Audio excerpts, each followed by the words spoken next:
약할 때 강한 대신에 나의 보배가 되신 주 나의 모든 것. 주 안에 있는 보물을 나는 포기할 수 없네. 주 나의 모든 것. 오늘 마태복음 5장 43절부터 48절까지 말씀을 같이 보았습니다. 마태복음 5장 43절부터 48절까지 말씀이요. 이게 산상수훈인데요. 이 말씀을 여러분이 그냥 이렇게 보면은 이해를 잘 못해요. 목사들도 잘 이해 안 되는데, 잘 안 되는데, 여러분이 쉽게 이해가 되겠습니까? 이 무슨 말이냐면, 무시해서 그런 게 아니라, 목사들도 저도 잘 몰랐으니까. 근데, 이걸 이제 제가 한 방에 다 이렇게 설명을 해드릴게요. 정리를 해드릴게요. 요거를요. 왜 이렇게 써 있는지. 원래 이제 구약에서는 10계명이라는 게 있죠. 중심이 10계명이거든요. 율법은 10계명이 중심이에요. 그러니까 모든 요약을 할 때, 이렇게 성경 구약을 전체를 요약할 때 중심이 10계명이에요. 그러면 그 10계명을 구약의 전체 요약인데, 그거를 신약에서 그 구약을 중심으로 요약을 해가지고 잘 정리를 해준 게 산상수훈이에요. 그러니까 이 산상수훈이 구약에 있는 율법을 잘 이제 설명을 해준 거예요. 여기에요. 그러니까 이것은 그냥 이렇게 예수님이 그냥 얘기가 나오니까 가르쳤다 이런 게 아니고, 구약을 잘 요약해서 설명해 주려고 했던 거기 때문에, 이것을 구약을 모르는 사람이 이 성경을 본다는 거 이해가 안 되고요. 성경 자체를, 그러니까 이게 내용 자체를 이해를 못하게 돼 있어요. 왜냐하면 감추어진 거예요. 이게 말하면서, 예수님이 말하면서 이걸 감추어진 거를 감출 거는 감추어 놓고 그리고 얘기를 해놨기 때문에, 감추어진 것을 캐내지 못하면 이해가 안 되게 돼 있는 말씀이 이게 산상수훈이에요. 여러분, 이게 그리고 예수님이 직접 이제 또 가르치면서 말씀하신 게 이제 요한복음에 이제 13장에는 발 씻어주는 게 나오죠. 주의 만찬을 통해서 발 씻어주면서 14장부터 16장까지 가르친 게 있어요. 그게 이제 다락방 설교라고 그래요. 그 다락방에서 이제 발 씻어주면서 제자들에게 가르쳐준 그게 이제 14장부터 요한복음 14장부터 16장까지 이게 다락방 설교인데요. 그래서 이제 17장에 예수님이 이제 기도하시죠. 혼자 기도하신 제자들을 위하여 기도하시는 게 17장이거든요. 그러니까 요한복음 14장부터 16장까지가 또 아주 감추어진 하늘의 보화예요. 그래서 이렇게 이제 주님은 이렇게 성경을 이제 두 번에 걸쳐서 이렇게 아주 깊이 가르쳐 준 내용이 있는데, 하나가 뭐냐면 마태복음 5장, 6장, 7장에 나와 있는 산상수훈. 그리고 또 하나 참 하늘의 보물을, 이게 하늘의 비밀을 이렇게 감춰놓고 가르쳐 준 것이 하나 있는데, 그게 바로 요한복음 14장, 15장, 16장이에요. 그러니까 그거는 그냥 여러분이 배워도 모르고요. 이거는 그냥 읽어도 모르고 그렇게 돼 있어요. 그런데 그 부분을 어떻게 하면 알 수 있느냐면, 예수님이 가슴에 확 들어오면 알아요. 그러니까 이거는 마음으로 깨닫는 거지 겉으로 머리로 깨닫는 내용들이 아닌 거예요. 그러니까 마음으로 주님이 확 들어와서 성령이 비추어 줘야 돼요. 그러면 이게 속에서 세상에 이런 거였나 하면서 막 이게 밝혀져요. 이 속에서요. 그래야 깨달아지는 게 마태복음 5장, 6장, 7장, 요한복음 14장, 15장, 16장이에요. 주님의 가르침이죠. 그걸 이제 비밀이다, 또는 감추어놓은 보화다, 이런 얘기들을 이제 하는 거죠. 주님께서. 그러니 우리가 이런 것들을 이제 쉽게 깨닫는 것은 아닌데, 제가 간단하게 설명할 수 있는 내용이에요. 여러분에게. 그러면은 금방 이해가 되는 것입니다. 여기서요, 이웃을 사랑하고 원수를 미워하라고 했다 그랬죠. 이것은 어디에 나와 있는 요약이죠? 십계명에 나와 있는 요약이에요. 그리고 율법의 요약이에요. 그러니까 원수를 미워하고 이웃을 사랑하라 이렇게 돼 있잖아요. 그러면은 구약의 율법은 어차피 원수는 원수같이 돼야 되는 거예요. 눈을 다치게 하면 눈을 다치게 하고, 뭐 팔을 다치게 하면 팔을 다치게 하고, 죽인 자는 죽이고, 이렇게 똑같이 눈은 눈으로 이는 이로 이렇게 갚아주는 것을 율법이라 그럽니다. 그러니까 원수는 똑같이 대해주는 거예요. 그것을 원수라 그러거든요. 그리고 이웃이라고 하는 것은 이제 우리를 잘 이렇게 옆에서 가까이 있는 사람을 이웃이라 이렇게 말을 하거든요. 그러니까 그거를 알고 성경을 봐야 되는데요. 이웃이라는 게 플래시온이라는 단어입니다. 플래시온이라는 단어는 가까운, 가까이서 있는, 가장 가까운이라는 말입니다. 이 말이에요. 이웃이라는 게요. 원수라는 게 에크드로스라는 단어인데, 이 말은 해가 된다, 최악으로 악하게 나와 반대가 돼 있는 악한 것이다, 이런 것을 이제 원수다 이렇게 얘기를 해요. 자, 그럼 우리가 이제 요거를 잘 생각해 봐야 돼요. 원수가 뭐냐 이웃이 뭐냐, 요걸 알아야 되겠죠. 성경에서 원수가 뭡니까? 내 원수를 원수같이 대해야 되고, 이웃을 이웃에게 대하는 것처럼 대해야 되는데, 원수가 누구며 이웃이 누구냐, 요걸 알아야 되죠. 그걸 모르면 이게 여러분이 생각할 때 원수를 늘 생각하면 기분 나쁘고, 그래도 나하고 가까운 사람을 생각하면은 가까운 이웃이 뭔 친척보다 낫다, 뭐 이런 얘기도 있고 그렇게 생각을 하는데, 그렇지 않습니다. 이웃과 원수를 한 번에 잘 정리를 해드리면 이런 거예요. 원수는 나고요, 원수는 나예요. 그리고 이웃은 예수님입니다. 자, 그럼 다시 한번 정리할게요. 원수를 미워하라 그랬어요, 율법은. 그러면 구약 성경을 보면서 율법으로 보면 나는 어떻게 돼야 돼요? 하나님으로부터 미움을 당하는 사람이란 말이에요. 그러니까 하나님의 원수가 나란 말이에요. 무슨 말인지 알겠어요?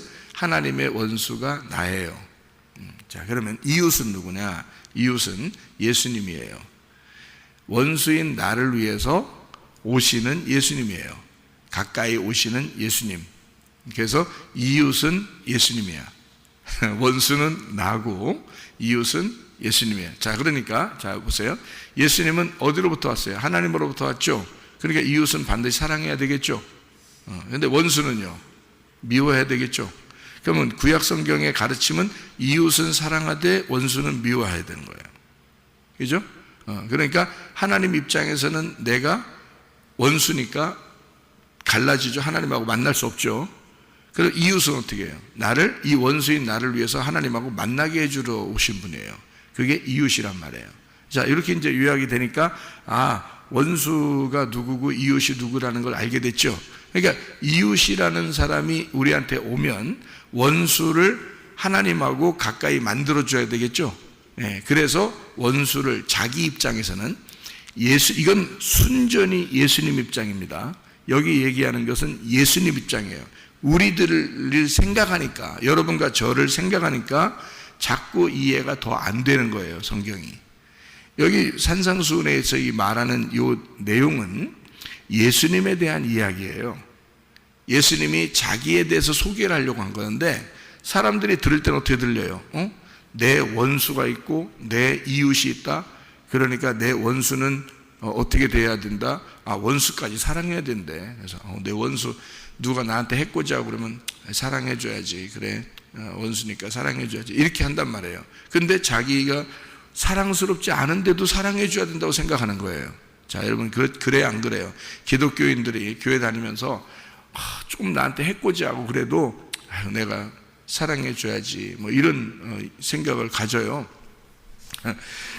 성경이 그런 의미가 아닌데, 여러분이 어떻게 사랑합니까? 자, 그 원수를 어떻게 여러분이 사랑합니까? 여러분 힘으로 사랑할 수 있어요?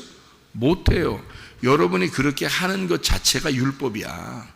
그게 그렇게 노력하는 자체가 율법이야. 그렇게 언제 노력하라고 그랬어요? 언제 노력하라고 안 했어요. 성경에서 원수는 원수같이 대하라고 그랬지. 언제 원수를 갖다 사랑하라고 그랬어요. 여기 산상수훈에서 예수님이 제자들한테 얘기하는 거예요. 자기를 따라오는 제자들한테. 제자는 어떤 사람인가요? 예수님이 십자가를 지러 가실 때 그렇게 따라가는 사람을 제자라 그래요. 예수님이 자기를 거절하면서 가셔서 죽으시려고 그럴 때 자기를 거절하며 따라오는 사람을 제자라고 합니다. 여기 산상수훈은 제자들에게 쓴 책이에요. 제자들에게. 요한복음 14장, 15장, 16장도 예수님이 제자들에게 다락방에서 설교한 거예요. 다른 사람들한테 얘기한 거 아닙니다. 그냥 무조건 세상 사람들도 이거 인용합니다. 원수를 사랑하라고 그래서 기독교는 원수를 사랑하라고 그랬대. 뭐 이런 얘기를 하는데요. 세상 사람들한테 얘기하는 거 아닙니다. 적어도 예수님과 동일하게 예수님 같은 자, 예수님이 그 안에 들어온 사람을 얘기하는 거예요.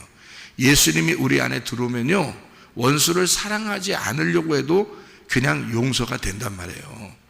예수님 안에 들어오면. 근데 예수님이 안에 안 들어와 있는데 여러분이 막 억지로 사랑스러워지던가요?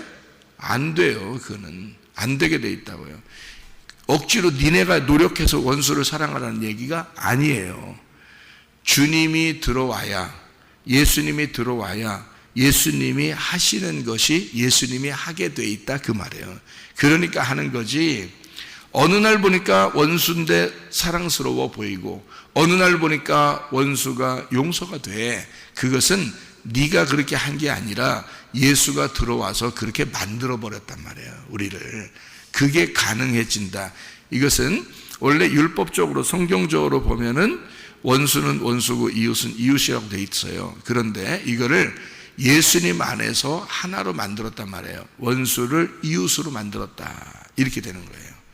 그러니까 원수를 이웃으로 만들어서 사랑하게 되었다. 이것이 예수님에서 하는 거예요. 예수님이 하는 거예요. 예수님이 이거를 완성을 시키러 오셨다라는 얘기를 하고 싶어서 그런 거예요. 자, 그러면 이제 여기까지 좀 이해가 되니까 여러분이 한번 이제 잘 생각을 이제 여기서부터 이제 또 하는 거죠. 이 내용이 위의 내용하고 똑같은 내용이에요. 위의 내용하고. 이게 43절부터 48절까지의 내용이 있잖아요. 지금 여기에 원수를 사랑하고 이웃도 사랑해야 된다라는 얘기를 예수님이 했어요. 그럼 위에 있는 내용들이 어떤 거예요? 속옷을 가지고자 하는 자에게 겉옷을 주어라 그랬죠. 속옷을 가지고자 하는 자에게 겉옷을 주어라는 말은 두 개 다 주라는 얘기 아니에요. 그죠? 이것도 주고 저것도 주라는 얘기야. 그럼 이게 뭐라고? 하나는 자, 원수야. 원수도 사랑해주고 이웃도 사랑해라 그 말이에요. 그죠? 이웃을 사랑하는 건 완전한 거고 원수를 사랑하는 건 불완전하지만 내가 해야 되는 거. 그러니까 오리를 가자고 하잖아. 그러면 십리를 가져. 이렇게 얘기하는 거예요. 그러니까 원수를 미워하라고 했고 이웃을 사랑하라고 너희들은 배웠지만 원수도 오리를 가자고 하면 십리도 가져라 이거야. 그러니까 원수도 사랑하고 이웃도 사랑해줘라 그 말이에요. 속옷을 달라고 하잖아. 그러면 겉옷도 줘. 같이 줘 이렇게. 그러니까 원수는 네가 미워하라고 돼 있는데 원수도 사랑하고 이웃도 당연히 사랑해야지. 그러니까 원수도 사랑하는 걸 원수를 이웃 만들어서 같이 사랑해줘. 이게 오리를 가자 하면 십리도 같이 가줘. 속옷을 달라면 겉옷도 줘. 원수도 사랑해줘야 되고 이웃을 사랑해야 돼 이 말이에요. 같은 말이란 말이에요. 그럼 이것은 누구 안에서 가능하다고요? 온전한 하나님 안에서만 가능하다는 거죠. 사람이 하는 게 아니라는 얘기예요. 그러면 이제 이걸 또다시 더 설명해 드릴게요. 자, 오리는 뭘 의미하는 거냐면 율법을 말하는 거예요. 십리는 은혜를 말하는 것입니다. 자, 오리를 누가 가자고 하잖아. 율법적으로. 그러면 네가 은혜로 십리를 가져야 돼. 자, 율법적으로 속옷을 달라고 하잖아. 그러면 은혜로 겉옷까지 다 줘. 이렇게 얘기하는 거예요. 자, 은혜라는 건 누가 오셔야지 은혜가 된 거죠? 예수님이 오셔야 은혜가 된 거예요. 그러니까 예수님이 오시지 않으면 그 일은 이루어지지 않는 거지. 그 일이 이루어지지 않았다고 해서 하나님이 너 미워 이렇게 하지 않는단 말이에요. 예수님이 들어올 때까지, 예수님이 너를 다스릴 때까지 하나님은 기다리신다고요. 하나님이 너 속에 들어가서 너를 다스릴 때까지 하나님은 기다렸다가 하나님의 다스림이 너희 속에 임하면 오리를 누가 가자고 그러면 심리도 가지고, 속옷을 달라면 너는 겉옷도 줄 것이고, 원수를 미워하라고 너는 배웠겠지만 원수도 사랑하게 되고 이웃도 사랑하게 될 것이다. 이렇게 이야기를 하는 거예요. 자, 주님만 들으시면 이게 가능하다 그 말이죠. 이게 그러니까 율법과 은혜를, 율법과 복음을 지금 나누어서 설명해 주려고 한 거예요. 자, 구약은 뭐라고요? 율법, 모세가 준 율법이라고 그러고, 신약은 주님이 오신 것은 이 구약을 요약한, 구약을 완성하시는 예수님이다 그 말이에요. 은혜는 예수님, 은혜와 진리는 예수님에게서, 이렇게 되는 거죠. 그러니까 율법과 은혜를, 모세와 예수님을 이렇게 비교해서 설명, 이게 지금 제자들이 가르쳐주는 그런 내용이에요. 오리와 심리, 속옷과 겉옷, 그리고 원수와 이웃, 다 이렇게 딱딱 나누어서 설명하니까 이해가 되겠죠. 무슨 말인가. 이게 어려운 게 아니라 알면은 쉬운 거예요. 근데 모르면 전혀 이해가 안 돼요. 뭔 말인지. 진짜 우리는 우리 원수인 줄 알아. 또 우리 이웃인 줄 알아. 그렇지 않아요. 자, 제가 설명을 한번 더 해드릴게요. 로마서 5장 10절을 찾아봐요. 로마서 5장 10절.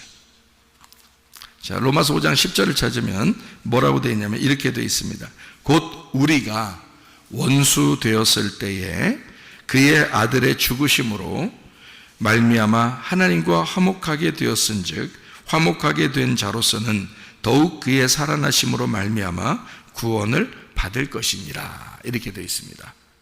그러니까 우리가 원수 되었을 때에 주님께서 우리에게 오셔서, 그 아들이 오셔서 우리를 화목하게 만들었다, 이런 얘기가 되어 있죠. 그죠? 그러니까 원수가 누구라는 거예요? 나라는 거고요. 그리고 이웃은 예수님이라는 겁니다. 우리에게 원수를 이웃 만들어 주러 오신 분, 이게 예수님이라 그 말인데요. 누가복음 10장을 한번 찾아봐요. 10장. 자, 누가복음 10장에 보니까 뭐라고 되어 있나 한번 가만히 봐봐요. 10장에 36절을 한번 봐봐요. 36절. 누가복음 10장 36절. 누가복음 10장은 70지자 파송 선한 사마리아인 마르다 마리아에 대한 이야기가 나오죠. 여기서 누가복음 10장 36절에는 뭐라고 되어 있냐면, 네 생각에는 이 세 사람 중에 누가 강도 만난 자의 이웃이 되겠느냐 그랬죠? 누가 이웃이에요?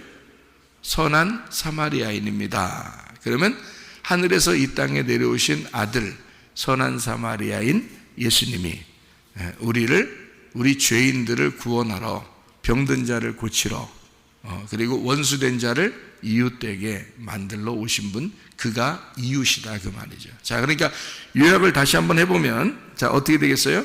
원수는 나예요. 하나님으로 볼 때 원수가 나죠. 그죠? 그러면 하나님으로 볼 때 이웃은 누구라고요? 아들이라고요. 자기 아들이라고요. 우리에게 이웃으로 전해줬다고. 그래서 하나님이 자기 아들, 그 이웃을 우리에게 이웃으로 줬단 말이에요. 가장 가까운 이웃으로 줬다고. 그게 예수님이라고요. 그러니까 성경에서 말하는 이웃을 사랑하라, 구약에 이웃을 사랑하라는 것은 뭘까요? 여러분, 옆집 사는 사람을 얘기하는 게 아니라는 얘기입니다. 그게요, 이웃, 그게 예수님을 얘기하는 거예요. 그럼 예수님은 뭘로 왔나요? 이 땅에? 육신으로 왔는데 그거를 우리가 뭐라 그래요? 죄인으로 오셨단 말이에요. 죄인들이 우리의 이웃이에요. 무슨 말인지 알겠어요? 여러분이 생각하는 이웃은 옆집 사는 사람을 이웃이라고 하지만 성경에서 말하는 이웃은 죄인을 이웃이라고 그런다고요. 병든 자, 나그네, 고아, 과부, 고자, 이런 사람들을 주님은 이웃이라 그래요. 왜? 예수님이 그 모습으로 오셨으니까. 그래서 예수님이 와가지고 병든 자를 다 고쳐주고, 죽은 자를 살리고, 그죠? 나병 환자를 고치고, 소경을 눈뜨게 하고, 고아, 과부, 나그네, 고자, 이런 사람들하고 상대한단 말이에요. 예수님이 그들의 이웃이니까, 그들과 하나니까. 무슨 말인지 알겠어요? 그래서 예수님이 너희가 지극히 작은 자에게 한 것이 곧 누구에게 한 것이다? 나에게 한 것이다. 이렇게 예수님이 말씀하신단 말이에요. 자, 그러면 지극히 작은 자가 뭐예요? 완전히 쫄아있고 작고 연약하고 어린아이와 같고, 병들고 고통당하고 염려하고 근심하고 힘들고 슬프고 이런 사람들 있잖아요. 이런 사람들을 주님은 자기라고 말하는 거예요. 그러니까 우리 그리스도인들은 사실 그런 사람들을 외면할 수는 없는 거죠.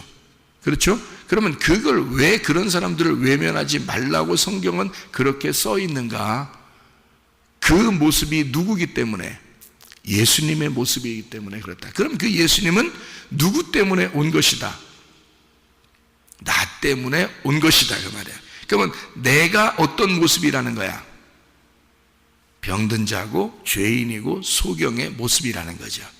그러니까 결국에는 뭐다? 죄인을 위해서 오신 이웃 되신 예수님은 그 죄인과 같은 모습이었다라는 말이죠. 그러니까 여러분 잘 성경을 보면 원수도 이웃도 하나였던 거야, 예수님으로.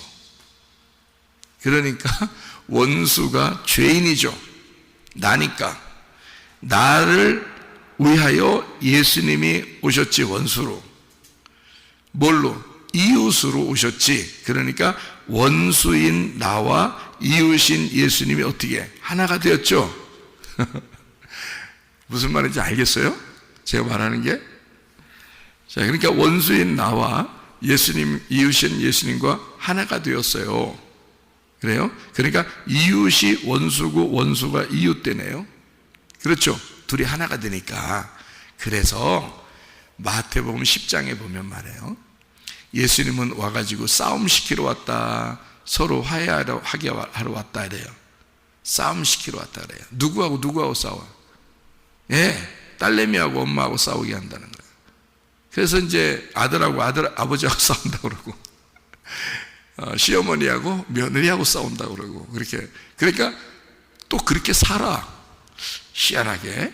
그래서 딸내미가 꼭 엄마한테 반항을 가끔 하고요, 아들내미가 아버지한테 반항을 가끔 하고요, 시어머니가 며느리하고 가끔 이렇게 부딪히고 그런단 말이에요. 그러면 이제 참 성경이 참 진리야, 성경대로 다 사람들이 그렇게 살아, 또 이렇게 얘기하는데 그렇지 않습니다. 그렇게 원수는 누구를 말한다고요? 시어머니하고 며느리는 원수지간이야. 성경에 원수라고 나와 있어요. 그 원수는 뭐가 돼야 된다는 거예요? 자, 이제 원수를 사랑하라 그랬잖아. 원수 사랑하고 그 다음에 또 이웃을 사랑하라 그랬잖아. 그러니까 지금 원수가 뭐라는 거야? 이웃이라는 거잖아. 그러니까 원수를 만들러 예수님이 왔다 그랬잖아요. 원수를 만들러 왔어. 그건 왜 그렇게 말했어요? 먼저 율법을 가르치러 왔다, 그 말이야. 성경을 알고서 봐야지, 그래야지 이해를 할 거 아니에요. 예수님이 뜬금없이 그 얘기를 왜 하겠냐고. 진짜 싸움 시키려고 왔겠어? 생각해봐. 진짜 싸움 시키려고 하려고 그 말 했겠냐고. 뭘 모르고 성경을 자꾸 보니까 사람들이 이해가 안 되니까 자기들 성경 보는 대로만 행동하려고 한다고. 그거 아니라고요. 그런 의미가 아니에요. 시어머니와 며느리를 먼저 율법으로 나누어 놔야 된다, 이 말이고, 아들과 아버지를 율법으로 나누어야 된다. 딸과 엄마를 율법으로 나누러 내가 왔다, 그 말이에요. 율법으로 나누러 왔는데 그걸 어떻게 해야 돼? 원수를 만들어서 율법으로 원수를 만들었더니 그 원수를 예수님은 어떻게 하러 왔어? 자기가 그 나누어진 그 사이에 들어가, 시어머니와 며느리 사이에 들어가 예수가 십자가에 매달려 죽는 거예요. 아버지와 아들 그 사이에 들어가 십자가에 매달려 죽는 거야. 엄마와 딸 사이에 들어가 예수가 죽는 거야. 둘이 율법으로 나누어진 그 사이에 예수님이 들어가서 죽는 거예요. 그랬더니 둘이 어떻게 돼? 하나가 되더라, 이 말이야. 예수님 안에서 둘을 이웃 만드는 거야. 예수님 안에서 둘을 하나로 만들어서 사랑하게 만들려고 했던 거야. 그래서 예수님은 내가 율법으로 너희들을 먼저 원수가 되게 만들러 온 거야. 그게 구약 성경이야. 그리고 나는 너희를 사랑하게 만들려고 온 거야. 그게 신약 성경이야. 내가 죽고 난 다음에는 너희들이 서로 사랑하게 될 거야. 예수가 너희 속에 들어가기 시작하면 너희는 반드시 사랑하게 될 거야. 그리고 하나가 될 거야. 내가 들어가기 전에, 다시 말하면 내가 십자가에 매달려 죽지 않으면 너희들은 늘 원수로 살 거야. 너희들은 늘 율법으로 살 거야. 그게 원수니까. 서로 원수니까. 자, 너와 하나님은 원수야. 갈라져 있어. 영원히 만날 수가 없어. 내가 죽지 않으면, 예수가 죽지 않으면 하나님과 우리는 영원히 만날 수가 없어요. 그런 원수라고. 그거를 예수가 죽으면서 하나님과 우리 사이를 연결시켜 놨다고요. 그거를 얘기하고 싶어서 얘기한 거예요. 진짜 예수 믿으면 서로 원수 된다는 그 말이 아니고, 예수 믿었더니 예수 안 믿는 사람하고 왼수가 돼서 서로 가족끼리도 여기서 아이고 성경이 탁 맞아. 그냥 왼수 저거 그냥 이렇게 얘기한다고. 그런 말 아니라고요. 왜 무슨 왼수야. 예수만 제대로 만나봐. 그 사람이 예수처럼 보여. 예수만 제대로 만나면 그 원수 같은 남편이, 그 원수 같은 아내가 예수처럼 보이는 거야.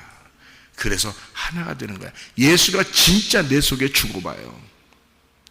내가 죽은 거야. 그게 내가 죽은 거야. 참 놀라운 복음이죠. 놀라운 복음을 말씀하고 있는 거란 말이에요. 성경에서. 자, 이거를 잘 깨달은 사람이 하나 있는데, 구약에 그 한 사람만 찾아보고 우리가 마치도록 하겠습니다. 사무엘상 24장이에요. 사무엘상 24장. 자, 사무엘상 24장을 한번 이렇게 보면요, 뭐라고 나오냐면 이런 말씀이 나와요. 이걸 잘 이해한 사람인데요, 사무엘상 24장 17절 말씀을 한번 보겠습니다. 뭐라고 되냐면 사울이 다윗에 대해서 얘기한 겁니다. 다윗에게 이르되 나는 너를 학대하되 너는 나를 선대하니 너는 나보다 의롭도다. 이렇게 했습니다. 자, 사울은 어떻게 했어요? 원수 만들어서 자꾸 죽이려고 했어요. 근데 다윗은 어떻게 했어요? 자꾸 용서하고 살려주고 그래요. 그랬더니 사울이 하는 말이 뭐라 그래요? 너는 나보다 더 의롭다. 나는 너를 학대했는데 너는 나를 선대하는구나. 율법은 너를 죽이려고 했는데 은혜는 나를 덮어주는구나. 율법을 은혜로 완성하는구나. 그 말이에요. 이 말이에요. 여러분 그리스도 예수가 여러분 속에 살아계셔서 여러분 그 주님을 살다가 주님 만나시기를 바랍니다. 하면 기도하겠습니다.